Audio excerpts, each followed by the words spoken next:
A brief content warning before this episode. This episode contains descriptions of and discussions about misogyny, domestic abuse, and suicide. The specific timestamps are in the description below.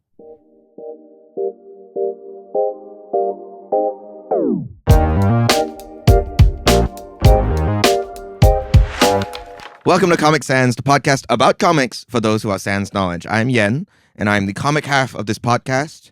And who are you? I am Nat. I am the sans half of the podcast. Welcome to Season 3, Episode 5. Past the halfway point, and it's all uphill from here. That's how it works. Nat, could you tell me something you've been enjoying lately? Something I've been enjoying lately. Life? No, a piece of media. Yeah, I'm getting there. Oh. Oh, you're enjoying life. I'm enjoying life, dancing through life. Okay. And there's only one thing I want to say. He's building. One thing I want to say. Are you ready for this? Yeah. Okay, he kind of nailed it. So if you dare to find me, look to the western sky. You should have quit while you were ahead, dude. I haven't warmed up. When you hit those notes, that was actually the first belt was really good. You should not have gone for the second one. You should have known your limits. It was hubris. You were trying to defy gravity, and gravity shoved you to the ground and kicked you. You were so close to leaving it on a high. Okay. I love Wicked. I know you do, Nat. Yeah, Nat watched Wicked last week. And I already told him there's only one thing I'm saying on this segment of the show. Is that your answer as well? No, I thought we should, try and diversify the conversation. Because after all, this is not a Wicked podcast. Okay, I will say one thing about Wicked that I thought related to this show. Okay. Very, very quickly. It's about two people who hate each other. Loathing. Unadulterated loathing. No, but what I will say is, we talk a lot in this show about, we love it when comics do things that only comics can do. There's a lot of similar things that can be said about movie musicals, which I think, in my opinion, are a medium almost, are distinct from regular movies and regular musicals. Yeah. There's something that when these two things come together, and I think Wicked does that, and I think it's awesome. Yeah, there are definitely a couple of stunning numbers from the Wicked movie, but that is not the thing I enjoyed recently, though I did enjoy it. Okay. I recently finished the novel Orbital by Samantha Harvey. Okay. Just won the Booker. Very short book, maybe like 130 pages. Oh, but it's so dense. Is it like font size 2? Yeah. It's about astronauts. Ooh. So it's actually maybe the first book that has science fiction in it to win the Booker. Like, it's a very surprising Oh, really? win. That's surprising to me. Yeah. Science fiction is not a niche genre by any means. No, but there is still some sort of veneration for like serious literature. But right. The way Harvey treats the astronauts, and it basically takes place over one day, a 24-hour cycle for astronauts in space. Ooh. And nothing really of huge import happens, but just the lyricism of the sentences is incredible.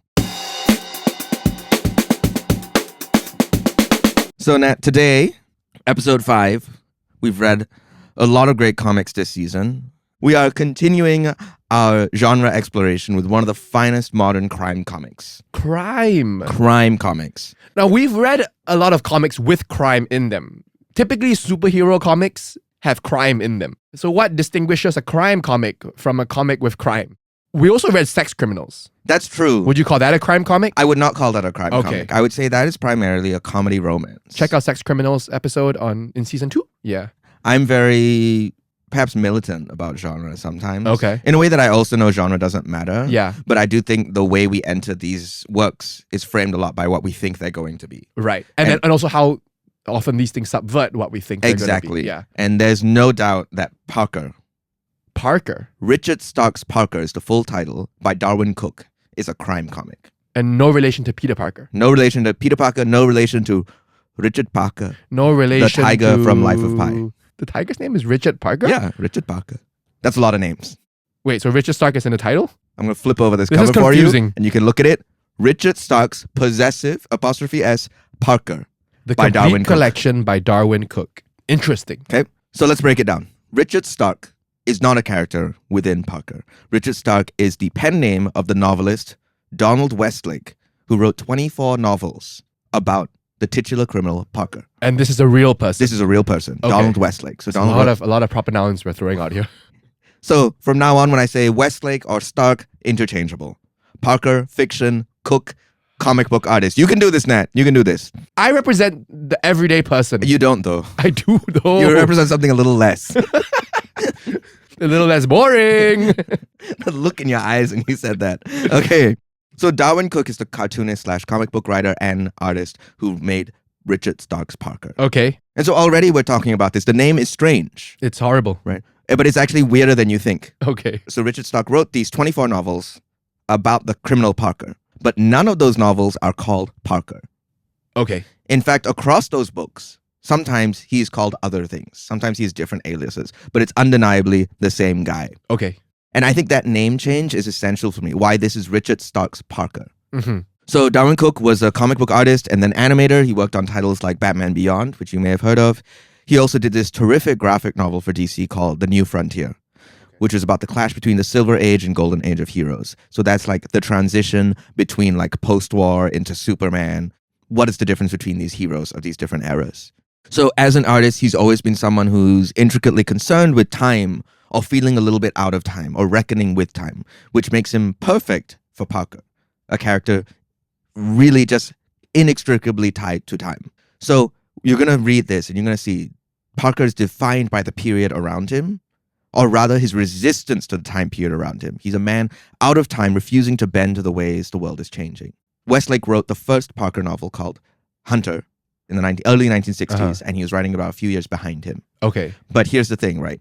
Westlake wrote 24 books about Parker. And as he went along, he kept updating the time period. So Parker wouldn't age, but time would. And so this is still a 1960s man almost. Yes. Okay. So actually, Parker, in Westlake's vision, had made it to the 21st century. It doesn't age. As far as I know, no. Okay. So the reason 1960s is also interesting is because, especially from the era that Darwyn Cooke is adapting from, is that the 1960s is such an era of nostalgia, right? It's about the change of the world. It's about the mid-century. It's America leaving World War II behind and becoming a global power. Technology is changing. The whole world is shifting on its axis. But that's way out there. In here, in the dirt, is Parker on grimy, sordid New York streets. New York! Parker is actually a prototype of a certain type of character that we see in fiction or film or wherever a lot, which is the cool criminal. Oh, he's a criminal. Yes, crime comics, where crime is not an ideal. He doesn't want to do bad. It's just simply his job. It's a way of life. Exactly. So Westlake on Parker describes him as this. Think of him like a carpenter or an electrician. He's not there to cause a fuss. He's there to do a job. He takes pride in the job he does. He doesn't want any bullshit from anybody. He just goes about his job. End quote. So some films that play off of Parker are Collateral, Heat, Thief, The Conversation. These are all films that are about criminals who are really just worksmen. And again, that's different from, like, let's say a heist movie. Yeah. Right? Where it's a lot more glamorized, these massive, like, coordinated operations. Is that kind of what you're juxtaposing it against? No. Okay. No, I think the heist movie comes from certain roots in Parker and other things because the heist existed before 1960. Yeah. But I think more of what I'm referring to is you think about the comic book in particular. This is not Lex Luthor. No idea what that is. You don't know who Lex Luthor is? The bald man in Someone's Superman? gonna kill me. You're ridiculous. Okay, the Joker. Okay, yeah. Right? Where the But point... even his story is complex and, you know. Sure, but but like, for example, right, in The Dark Knight, the Joker's job is chaos. Like, he's trying to create chaos. Yeah. That is an ideal, a principle he is following. Right. Parker is just making money. He's clocking in for his shift. Right. And then he's clocking out. He's Boba Fett. Sure, yeah. you know? Yeah. Yeah. Hope I redeemed myself with some of the nerds out there. So Parker, the character, has actually been adapted multiple times into film. I'm not going to list them out. Okay. But what that means is that Darwyn Cooke, as a fan of Parker for most of his life, wanted to do something different when he thought about adapting the character. He wanted to get to the essence of the character in the way that only comics could. Again, yes, only comics could. Quote from Cooke, so this is him having left Warner Brothers Animation. I had to resist all the story training, which is to amp it up, to stage it bigger, to make more of everything. In this case, to keep it down where it was.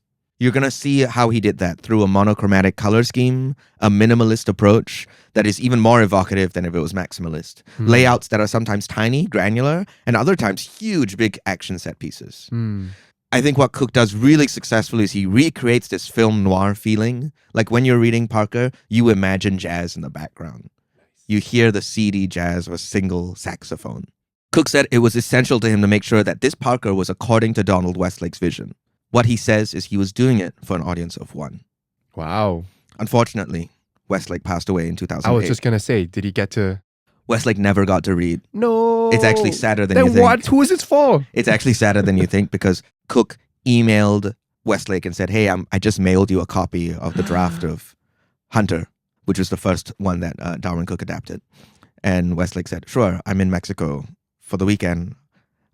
Hopefully it's arrived by the time I get back. And Westlake unfortunately passed away on this vacation. No. So he never saw.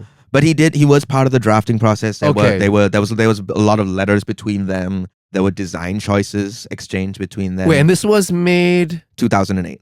So Okay. Hunter came out in 2009. Okay. So shortly after, like, the final version of Hunter that was published came out in 2009. Westlake passed away in 2008. So as part of the agreement that he had initially made with Westlake, Cooke continued on with the Parker series, completing 4 books that they had agreed upon with Westlake's permission. And while he was working on those other 3, he had Westlake's obituary up in his office as a reminder of who he was doing it for. Wow. After The Hunter, Cooke merged 2 other Parker stories into The Outfit, which is the second book, then The Score, which is a terrific heist book, and in 2013 completed the 4-book agreement with Slayground.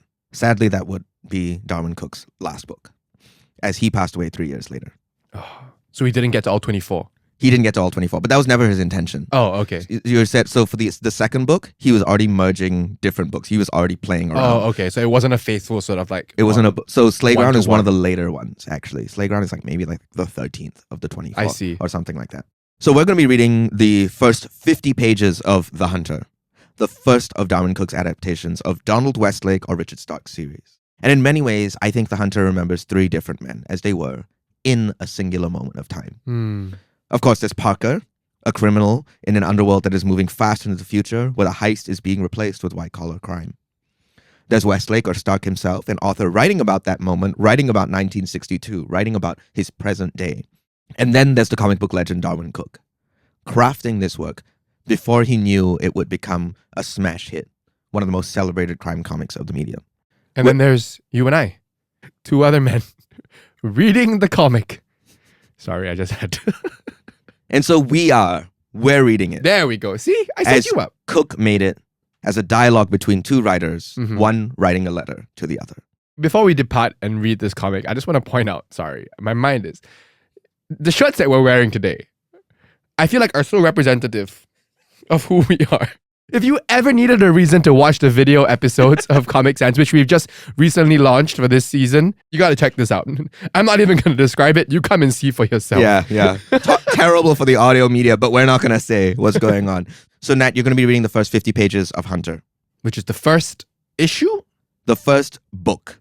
So the graphic novels that Darwyn Cooke collected Parker into were about 200 pages each. This is an omnibus. A omnibus. Yes. That's the word This we're is an looking omnibus, for. Yes. but I think what Darwyn Cooke was doing already defied this notion of trades and Yeah, things. and all He the was just making terminology. books, Yeah. right? And this is just a collective He was, edition. I guess you could say he was just cooking.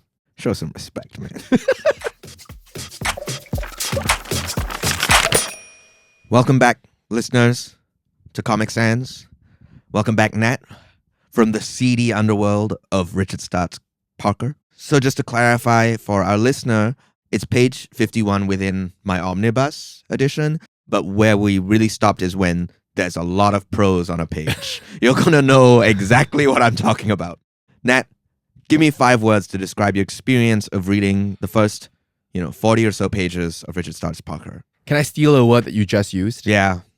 Seedy. Okay. In the same vein, my second word will be brooding, detached, hardened, and then I'm going to go with wordless, and then suddenly a lot of words. And that's all hyphenated. Excellent. Yeah, I think those are all 5 really apt words to describe what you just read.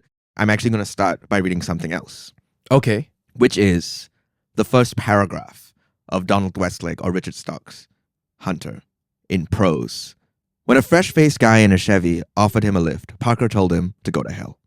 The guy said, "Screw you, buddy," yanked his Chevy back into the stream of traffic and roared on down to the toll booths. Parker spat in the right-hand lane, lit his last cigarette, and walked across the George Washington Bridge. That's the first page. Yeah, panel for panel, word for word. Without any words. Actually, not without words, because the very first panel has words. And it has a narrator. Yes. Yeah, the first line of the comic is, when a fresh-faced guy in a Chevy offered him a lift, Parker told him to... .. Comic speech bubble. Go to hell. Right? And so immediately we're introduced to this idea of a narrator. And that's not a new concept in terms of what I've read, but I feel like this is the first time we have a narrator. Yeah. Referring to the protagonist in third person. An omniscient third-person narrator is specifically what you're referring to. It's kind of weird, if I'm being honest. I'm not sure how I felt about it. It's one of the reasons why I said detached. So, for about 20 pages, it is wordless, or largely wordless, of Parker having returned to New York City, disheveled, down on his luck, slowly picking up the pieces of his life by forging his driver's license, doing a series of minor crimes in order to put himself back as a member of high society. And once he enters that space again, he goes back and finds his ex-lover. They have a spat/a conversation in which it's revealed that she betrayed him, and Parker is on a mission for revenge. She passes away, she dies, not due to Parker's direct influence, and then he dumps her body, and then... slashes her face. We'll get there. And then he continues on this path of revenge, chasing down all the connections, looking for this man named Myle Resnick. And where we stop is a start of a flashback, which details exactly what Myle Resnick did to Parker. But we don't need to get into that. That's it. In essence, that's the plot of what Nat read. But what you're missing from my description is the amount of style that is just dripping from this story. Let's talk about it, Nat. Let's go from the beginning. Let's talk about this wordless section where we're introduced to Parker with barely... Oh, there's words on that first page, but after that... It's not an easy read. No, it's not. In terms of comprehension. It's wordless. There's a lot of just action. But the art style is also, I wouldn't say it's very precise. It's quite murky. It's loose. It's quite sketchy. Yeah. And again, that feeds really well to the whole seedy kind of... It reflects the brooding moral nuances of this story. Yeah. Like if these were hard lines, look at this, right? The panels don't have borders. Yeah, it's just white space. Yeah. Because things are just flowing in and out of each other. But then, unfortunately for me, it did affect comprehension a bit. So I had to, when we reached the stop point, I did go back and reread it. And then even then I was asking some questions like, what's he doing here? Part of it also was maybe a bit of not understanding the context at the time. Like I didn't know, or I wasn't aware that driving licenses were handwritten, for example. So I was like, what is he doing? Yeah, I think it's a historical text. It's a piece that's dealing with the time period. And even though Westlake was writing it in the 60s when it was his time, Cooke is intensely aware of that as he goes back and how he's detailing things. I want to point out a great detail about where if you're like, who is this guy? I don't know anything about him. In the second page, there's a panel of his shoe, of him stepping. He's spinning and then he's stepping, and you can see the hole in his shoe. Yeah. And that's instantly telling you, oh, this guy's not doing too well. Yeah. This guy's not too hot. But then later on, after he cleans up, yeah, you can see him discard those shoes with the holes in them. Westlake describing the shoes, okay? This is a description of Parker, still from the first page of Hunter. He wore a gray suit, limp with age and no pressing. His shoes and socks were both black and both holy. The shoes were holy on the bottom. The socks were holy at heel and toe. Very specific. Wow. And I think that's what Cooke is pulling from. He's pulling from, like, what is the essence of what Westlake is doing? Right? What is the essence of this character? Not what is the literal words he's using, which he does use a lot of, right? That's where the narration comes from. Almost all the dialogue is pulled directly from the novel. But the essence of the character outside of this. Because you read 6 chapters of the novel. Yeah. In the 40 or so pages you read here. But it's so dense. I love this section. I'm wondering if this is going to jog any memories for you. When Parker hops the turnstile in New York. Yeah. What does this remind you of? Asterios Polyp. Exactly. So it's a 3-panel in a row. It's the attendant reading a newspaper as a train is coming in. Parker hopping in front of the attendant. And then the attendant putting down the paper and looking up as if like, wait, did I just miss something? You just missed maybe one of the most dangerous people in New York. And it's still wordless. He bullies this waitress. The whole sequence of forging the driver's license is wordless. And it's so slow. Right? Yeah, Let's talk about how slow this is. It's really just him forging a license, and it goes on for like 4 pages because we see him flap to make the ink dry. We see him swipe the pen, but we don't see him reach for the pen. We see a pen. I missed that completely. See, Wow, there's so many details here. You see the pen on the table, and the next panel, the pen's not there because Parker has it. Sleight of hand. It's introducing us to the idea that, hey, this guy is way better. Like, you, as a reader of this comic, are not even going to pick up what he's doing. Yeah. Like, he is smarter than you. Is that a good for the reader experience? Is that like, hey, You know, reader, like- you're gonna miss most of these things. No, but I don't think you're going to Enjoy reading But this. this is why, like, when Nat finished reading it, I instantly was like, okay, now go back and read this section again. Yeah. Because now you have a sense of what this character is like. And so you definitely picked up things you didn't on the second go. Mm. And I think for me, that is reflective of a very deep and intricate work. Sure. It's not just the first read, it's the second read where you're still discovering things that are going on. Right? When he has the license and he crumples it up with his giant, manly, gnarled hands. And you're still, when I was reading it for the first time, which was years ago, I was like, what's he doing? Why is he doing all this? Yeah, it's so confusing. He's always several steps ahead of you. Yeah. Parker's always several steps ahead of you. And then we get to this wonderful page turn, which is, well, we haven't said that you don't see Parker's face for the first 15 pages. True. You don't. Yeah. You see every detail about him. You see the hole in his shoe. You see the sag of his suit. You see his hands crumpling things. You see him. You see his hands a lot. You see his hands a lot because that's a big feature of the character. And I think that's a representation of his occupation. Yes. And the work that he does, Yes. right? Yeah. And then only once he is done with the license do we turn the page. And he's just growling. He is this scowl. Snarling. He is mad as hell. You do not want to be in between this man and wherever he's going. Yeah. And he's looking in the mirror. His face, just washed his face, water dripping off his face. And I mean, let's talk about the reflection as a device, yeah. right? He's looking at us. We are Parker. Mm. But we also know I am Parker. we could never be Parker. No way. No way in hell. No way. And we don't want to be Parker for reasons we'll get into. And then we got another very slow page of him cleaning himself up, Scraping his teeth, scraping his teeth. straightening his tie. 2 panels of him tucking in his pants and then buttoning his suit. All to obscure the stains and wrinkles. Right. And then look how good he looks. And then a panel of handsome, handsome man. Handsome man. Look at that jawline. My Yeah. gosh. Going to the banks and obviously falsifying, using his fake driver's license to falsify bank accounts, getting checkbooks, and then using those fraudulent checkbooks to then spend on clothes and And let's look at the Food. dialogue there. Let's look at the things he says. He like barely exists. You can already tell this is a man lying. We know this is a man lying Yeah. because we literally know he is, but we can see how easily it comes to him. yeah. Like the one that I love is we're seeing it from the exterior of the bank. You don't even see people. You just see speech bubbles and the bank. Wait, facade. I'm actually realizing something now. What? He goes to several banks. Yeah, I got that. I didn't get that. These are clearly different banks. Yeah. But in the second bank, he's saying he's lost his checkbook. So the conversation is continuous, even though it's at separate banks, because he's just following a script. Yeah. Because he's done this a million times Yeah. before. And so then the banker goes, "I'm sorry, Mr. Johnson. There's no record of any account under that name." And then he goes, oh well, easy come, easy go. and then presumably he goes, "Can I have a new checkbook, please?" Or he doesn't have to. They're like, this guy isn't upset. This guy looks put together. He's handsome. Clearly, that's an indication of his status in the world. Yep. Let me just give him the checkbook. And then he tosses out the remnants of his old life. He first goes and buys everything he needs to, goes to a tailor. And then we've got this spread of resplendence, right? Jewelers, Coronet fine diamonds. There's this great panel at the bottom of this resplendence. Well, honestly, this whole page, it's almost like filmic language. Like you think of like when in Taxi Driver, when he's driving down, there's the neon signs around him. Or when the criminal is going on their big spending spree and you see the casino's lights go by. and Well, all it's funny that you mentioned filmic. When I was reading this, one of the first things that came to my mind was, and I don't mean this in a pejorative way, was that the art style and the way that, again, because things move so slow, panel to panel, I was like, this feels like a film storyboard. You know, even if the sketchy ways that things are done, I mean this in a way, just what it evoked for me. It's worth noting what I said earlier, which is that Cooke came from animation.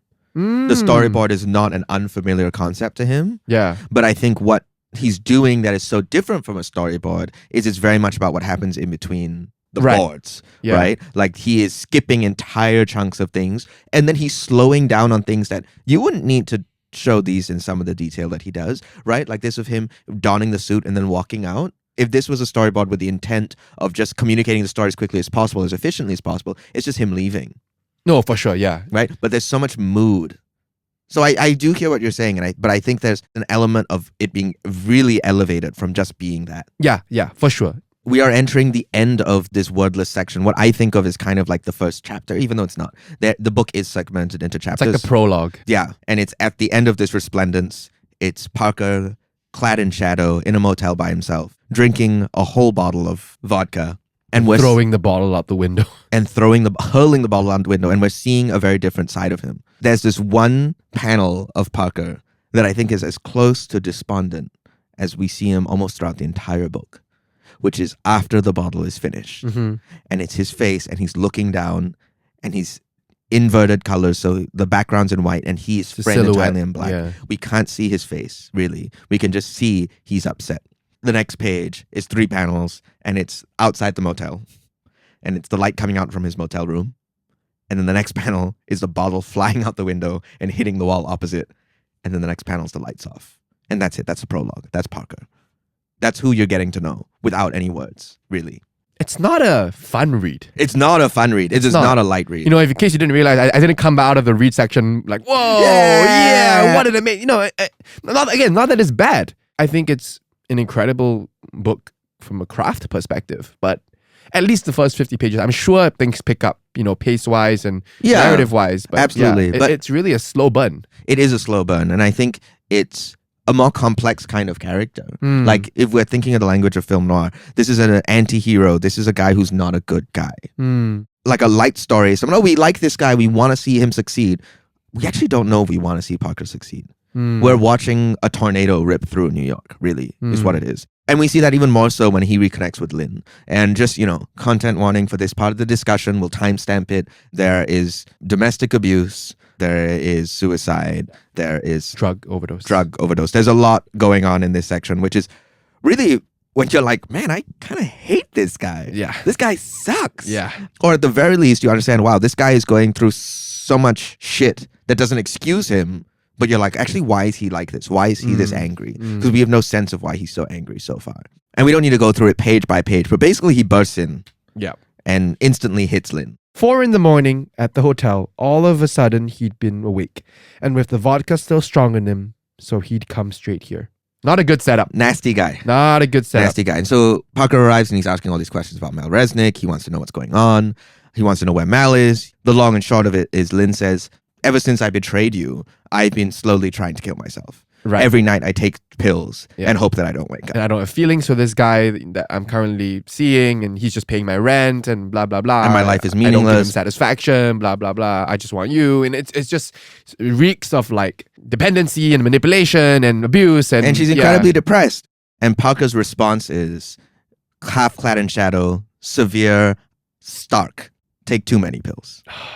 It's awful. This guy sucks. He sucks. No. Parker's a terrible, terrible guy. Yeah.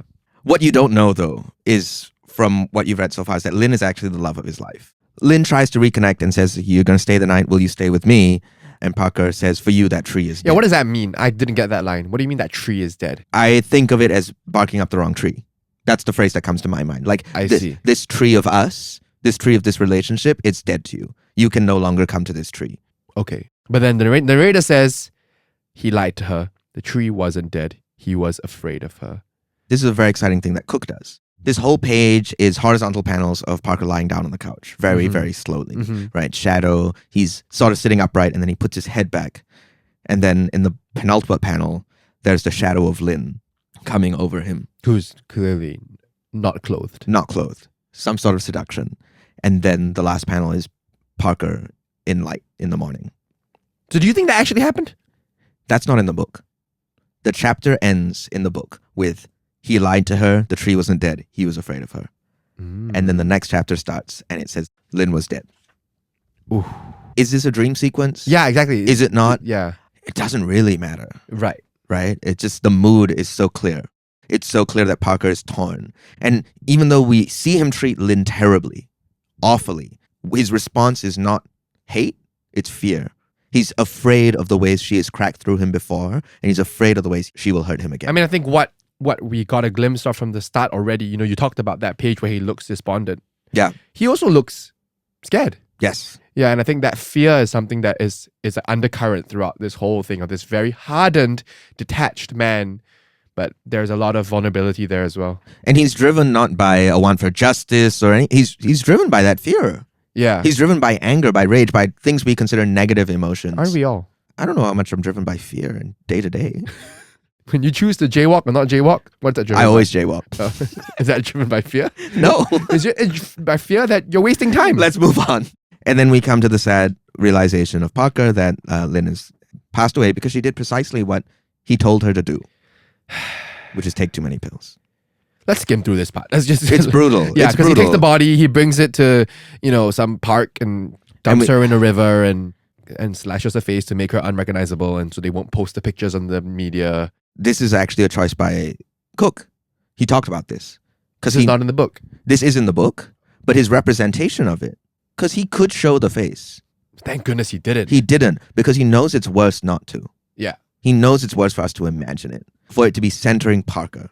It focuses on The his knife. hand Yes. and the knife. And again, that puts him as the agent, that annexed this violence. And if we watch the hand, right, there's no motion lines. Yeah. There's no animation to it. It really is just like the hand is like, it is like he is cutting a steak. A tableau. Frozen moments. And again, it links back to that moment where he steals the pen, right? We don't see the action line of the hand moving. We don't see the pen being grabbed. We just see pen, next panel, no pen, right? Here we see knife, knife, knife, knife. That's it. That's it. That's all we get. Yeah. We should address the inherent misogyny to it. For sure. Right. And not just in Parker, but also it's a trope of the film noir for the damsel in distress to be brutally murdered, to be considered secondary to the hero. Yeah. And we can critique that, and we can also appreciate this story for what it is, and also acknowledge, okay, actually, if we're telling this story today, we would like Lynn to have more of a focus. Yeah. We would like Lynn to have more of a voice. We'd like her to be more than just this battered woman, and for us to be essentially forced to empathize with this horrific man. I was going to ask you, is his arc an empathetic one? No. Okay. No. I do not think this story is about change. Okay. Parker does not That's relieving in a way. become better. Okay. No, I think that's actually a really important thing to bring up, because I think there's an expectation in modern storytelling, especially, that there's the anti-hero and at some point he will redeem himself. Yeah. That is not the case for Parker. Okay. He is bloodlust driven throughout. He is consumed by rage. He is methodical, and he just goes and does what he has to do. But there's no moment when we're supposed to be like, oh, he's actually not that bad a guy. Like, he doesn't go and save a cat. Yeah. I think that's the cliche is, to make us empathize with the character, he goes and saves a cat that's in a tree. Parker never does that. I guess for me, because obviously we stopped short of, the plot really kicking off, but because you talked about a lot in your rant about how for him, this is all a job, it's transactional, he just executes and moves on.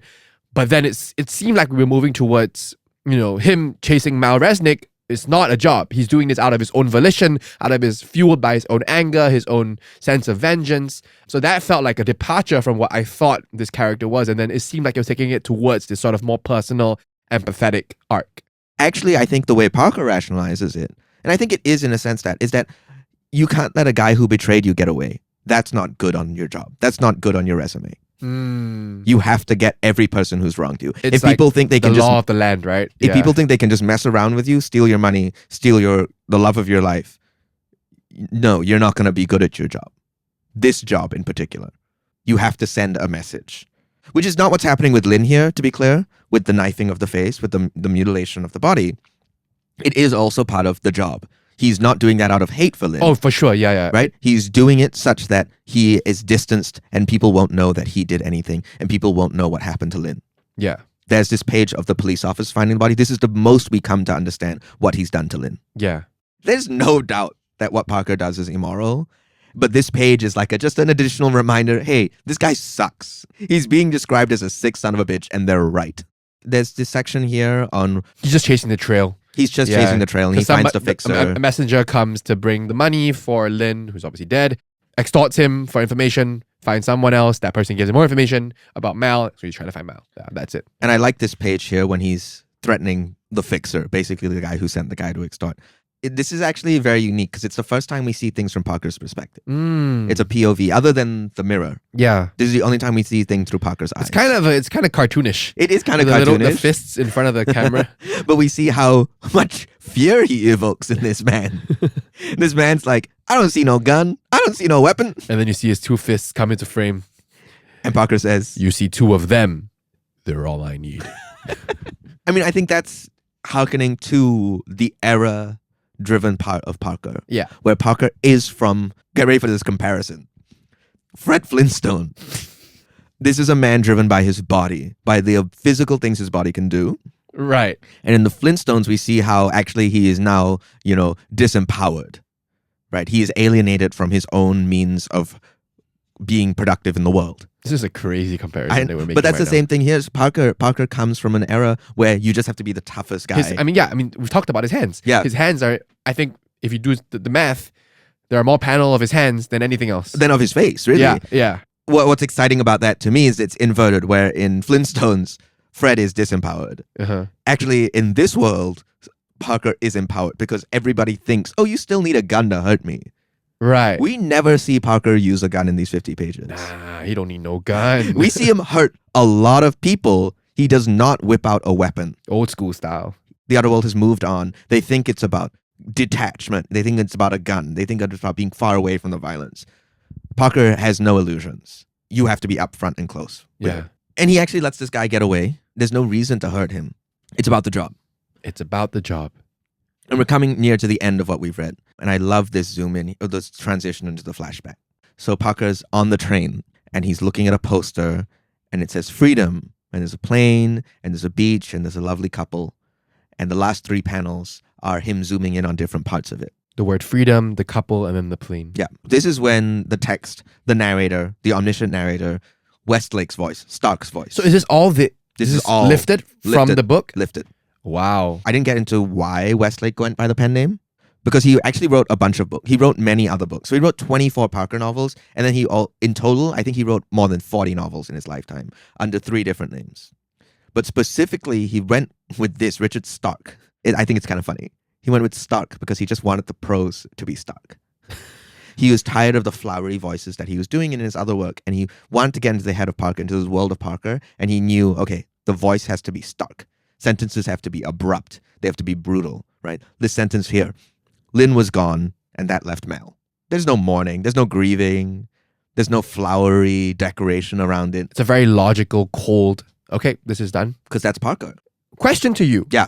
Break out of your comic persona for a second. I'll who's try. trying to, elucidate and educate me on comics. But on a personal level, do you like this amount of prose and the fact that he lifted all this prose? It's funny we talked about Wicked at the start, this idea of adaptation. To me, not even to me, I wouldn't say to me, I think I'm on the fence, but I could see a cynic or a skeptic being like, that's lazy. That's lazy adaptation. You just take the text wholesale and dump it there as prose. Turn it into a comic. You're doing a new medium. You should do as comics can only do. But I think that's what he is doing still. I think that's still... You don't think this could be comic-fied into visuals and... So when Nat's pointing this, he's pointing to the last page he read, Right, which is half prose split down the middle. 6 paragraphs 6 of prose. paragraphs, and then on the right side of it is a pretty ornate, detailed spread of Parker and Lynn enjoying a dinner, soiree a of sumptuous some- dinner yeah. and a vacation. And I think why he does that here specifically, is you don't know this, is that this is to communicate that we are in a different sense of space and time. This is specifically a flashback, and he reserves this language when he dumps the prose like this for a flashback. And I think for me, that's very evocative. And when I get here, I'm like, oh, okay, the page structure has totally changed. I need to shift gears. And that's a metaphor that Cooke uses himself, changing gears. And that's why there's so many varieties of different types of panel pages and how many different styles there are already in the 50 pages you read.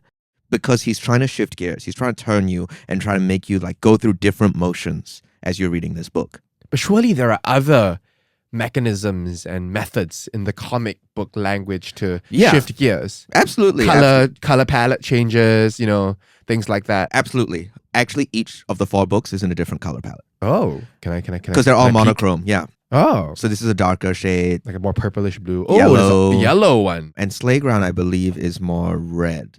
But that's just not the intention he even wants to do right here with this flashback. Hmm. Where we get the poster, and as it goes in, it zooms in. And as it zooms in, we actually see the Ben-Day dots. That's the method of printing.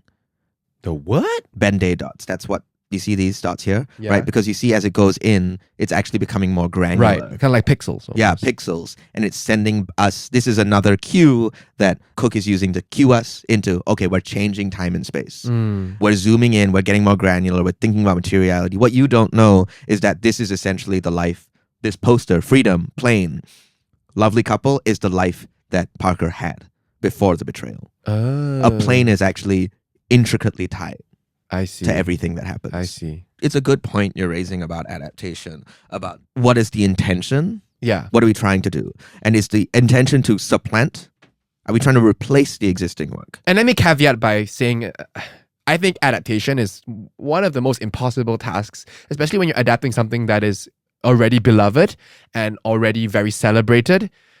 It's not a thing that I think I ever want to try. Mm. You know, because you're gonna upset somebody. Somebody's gonna be like, you went too far, or you stayed too close, or it's an impossible task. It's an impossible task, and that's why, to me, it's always so exciting. Yeah. It's so exciting to see people try to do that when they're not doing it as a cash grab. Because no part of this was Cooke being like, I think I can make a ton of money Yeah. by making Parker into a graphic novel. It was, he literally had the thought, and then he wrote to Donald Westlake and said, can I do this? But I think we can all agree there's one form of adaptation that's always bad. Disney live action remakes. Oh, absolutely. let's see the Disney live action remake of Parker. Where at the end of the section that Nat was supposed to read, I do want to flip to 2 pages that I find really evocative, which is when eventually this force of nature, this tornado, catches up to Myle Resnick. Damn. It's so Okay, so let me set the scene here. yeah.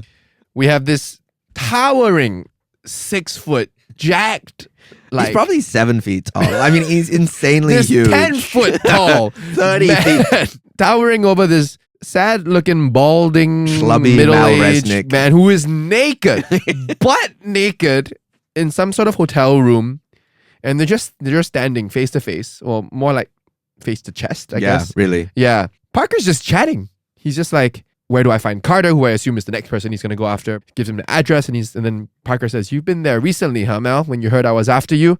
They threw you away, huh? They wouldn't help you? And then the last panel on this page is just Mal's POV Yep. of Parker just coming for his neck. With the most fiendish grin. Yeah. A smile that we've never seen him. Villainous. It's the only time we see him smile genuinely. We see him smile to charm people, get out of situations. This is a grin. And what does he say? They said it was up to me. Mr. Carter said so. They should have known better, huh, Mel? Reach for his neck, turn the page, and it's just a beautiful 9-panel page. We love the 9-panel page here on Comic Sans. Fixed perspective. Oh, actually, except for one panel. But Except for one panel. 8 of the 9 panels are fixed perspectives, just silhouettes. It's him grabbing his neck, strangling him, strangling him, strangling him. Center panel, the most comical close-up of this Myle Resnick's loser's face. face. You see, but look, here I am. Here I am empathizing on Parker's side. And I think that's something that is intentional in that it's supposed to upset you a little bit. That I'm on his side? Yeah. Yeah. That is a moment of like, oh, actually, why Maybe does... that's also like a bit of our internalized misogyny coming through, do you think? Mal's a guy. I know, but with the overall character, we overlook the fact that Sure, yeah, that we're able... okay, that's we fair. need to acknowledge that we also, as men, right? Yeah. are able to step past some of the things that Parker does. Yeah. But I do think there's... What you're saying is that there is something like a basal that we connect to with Parker. Like, that, oh, he's a badass. yeah, that we should be like, oh, actually, why? Oh, that's weird. Yeah. I don't think the comic at any point is like, yeah, love him. Love him. No, it's always putting us at a distance because in this 9-panel grid, Parker's in silhouette. Yeah, it's detached. It's detached again. We're afar. Yeah, we're not, except for this one. Except for the Myle Resnick It's center detached panel. and completely attached.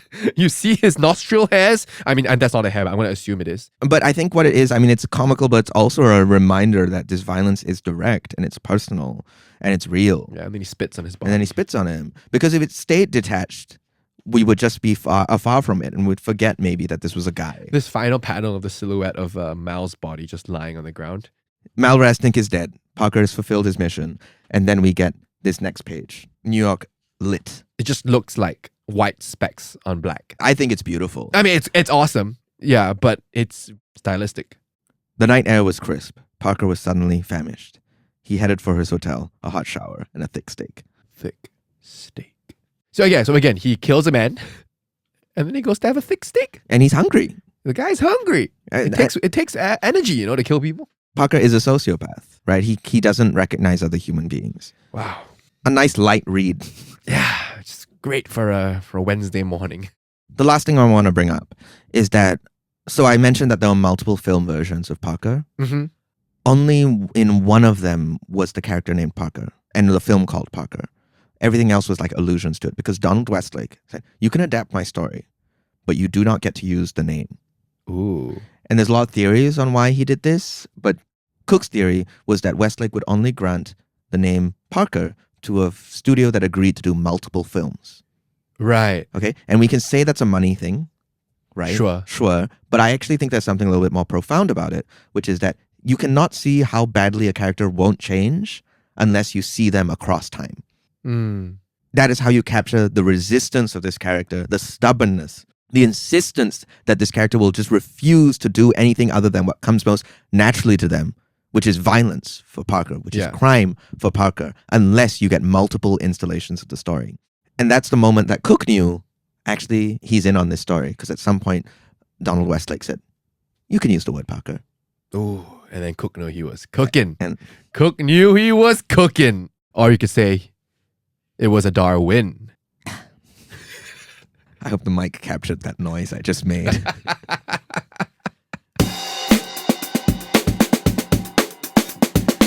So, Nat, we've come to the end of our discussion of Parker, and there's only some questions I have for you, as always. Why did you phrase it like that? There's only some questions. There's only some questions I have for you before I get the 9-panel grid. You should have known better, huh, Nat? Wait, that's not even a question. No. My first question is, where's Carter? No. My first question is, would you keep reading? I think I know the answer to this. Yeah. And I think hedge your answer. Here's my very long caveated answer, right? I think this, from a craft perspective, is an incredible work of art. I think it's a very loving adaptation of the source material. And I say that obviously not having engaged with the source material, but from what you've read and the way that they are so closely interconnected to the extent of lifting the prose and putting it into the comic. And then even when it is panel-fied, comic-fied, it follows the beats of the story so closely and so lovingly again. I think full credit for that. But yeah, maybe it's just not my cup of tea in terms of the pacing and the wordiness and the subject matter. Anyone who's listened to the show knows the kind of stuff I like, which is bing, bang, boom. The Flintstones. Meet the Flintstones.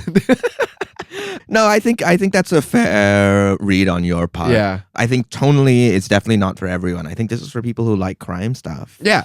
But I also do think it could convince someone who doesn't like crime stuff. I actually do think this work has the potential. I can see this work being studied in schools. Oh, it's amazing. We talked about how much you miss on first read, second read, third read. It needs that depth of analysis to be like, we need a professor standing there to be like, you'll notice this? And all the students going, whoa, that's what it's for. And instead, all you have is me. Yeah. Where's my professor? Hey, pen gone.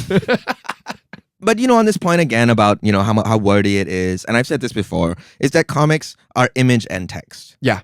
And text is image. And sometimes image is text.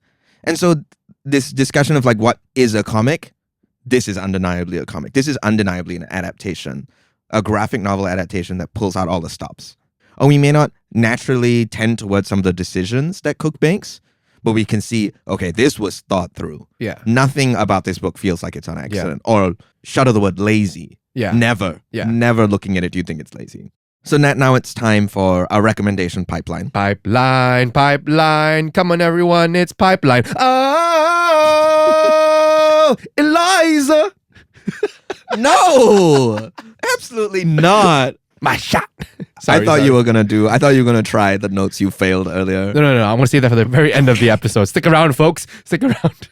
So how the pipeline works is, if you would like X, you would like Parker. Richard Stark's Parker. One of the things that came to mind was Baby Driver. Fair. I think there's it's a good something there about the nonchalance of that crime life. And the other thing that I'm going to say, you're not going to like this. There's a book called Cat Skull by Yant. I think there's something there. The film noirness. Obviously, the protagonist of your novel, Cat Skull, Ram, is a lot more sympathetic. But I think there's some influence there, would you say? No, absolutely. I think that's a great point, Nat. I actually never thought about that because I did read The Hunter many, many years ago, way before I wrote Cat Skull.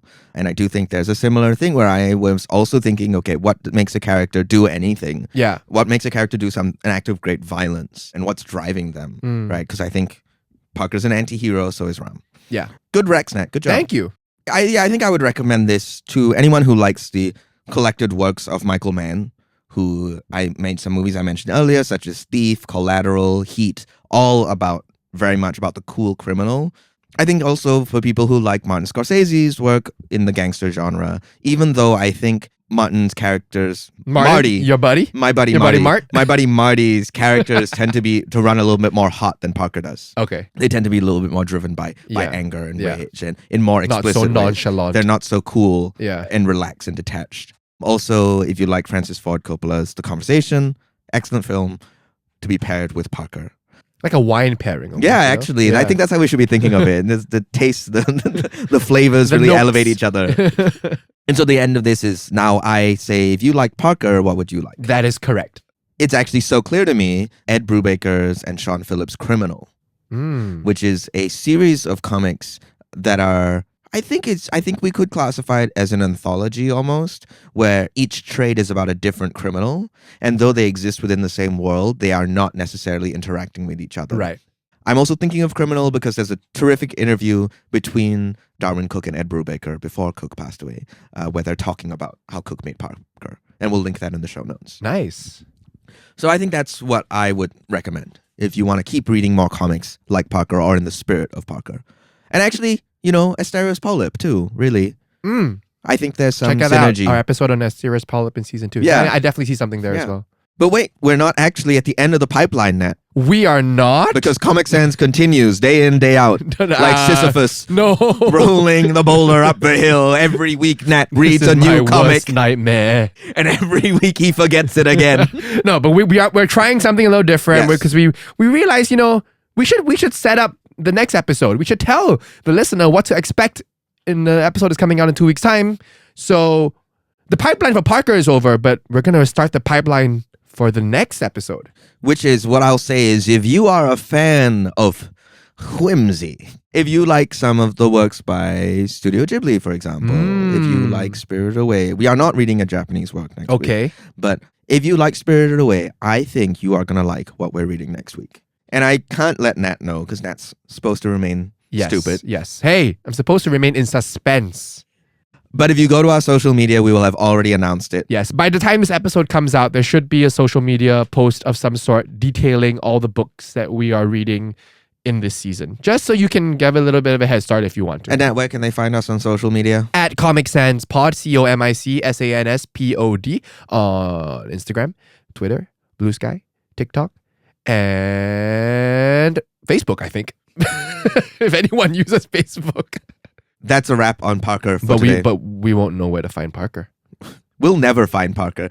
And God willing, he'll never find us.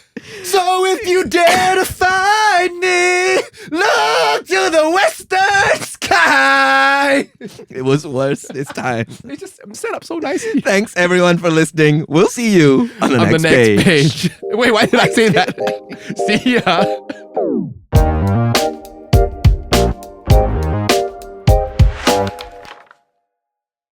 Thanks for listening to Comic Sans. This is an Andaz Productions podcast hosted by Yant and Nathaniel and produced by Scott Lee Chua and Roshan Singh Sambhi.